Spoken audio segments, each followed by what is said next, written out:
lesson 6 in the series. As I've said before, we're going to continue on to minor jigs now. So we've covered 2 jigs in the key of G major, and we have covered a reel in a hornpipe in the key of D in the previous course.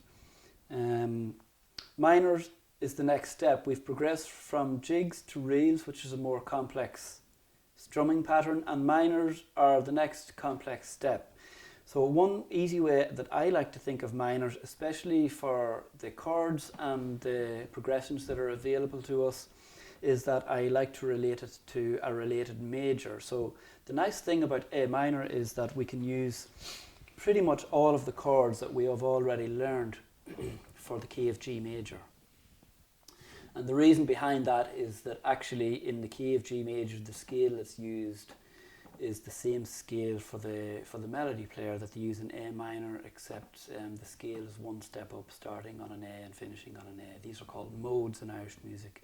And not to get into it too much, but this is the Dorian mode. So this is the second mode of the key of G major, which allows us to use all the same chords. So that's the great thing about that. So, like I've shown you previously in G major, we had the A minor chord available to us. So again, that's the one chord in this key. So we have A minor, just like before with our 2 fingers.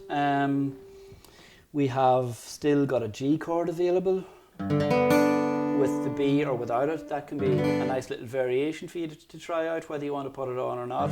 I won't be specific about what you want to try. This is your own personal choice. We still have the E minor available from G, with or without the little finger, the pinky. We can do it with 2 fingers or 3 fingers.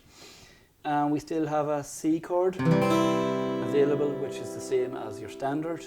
And we avoid strumming the bass string. And like A minor also, if I didn't say it before, we avoid strumming the bass D. And also we have a D. So you'll notice that we've all used all of these 5 chords, I think, for the key of G, and now we're using them in the key of A minor. So that's the great thing. We've the same toolkit available for A minor. In the next lesson, we're going to do an A minor jig, and we'll get to use these. But just before we go ahead, there's one more chord that we can use.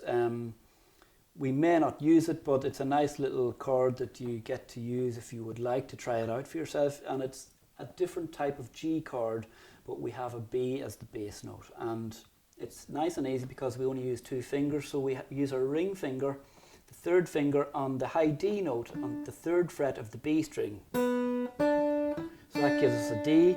And we use our 1st finger on the 2nd fret of the A string with our 1st finger, so 2nd fret of the A string, and we strum from this B note, the A string, so we avoid the bass D string and we play the 4 middle strings. So we mute this with kind of like the heel of the hand, the inside part of the 1st finger. And this gives us a kind of a G chord, and I would call it a G over B, or a G with a B in the bass. We may not use it in these tunes, but the places it can be used is instead of a G chord that we already know.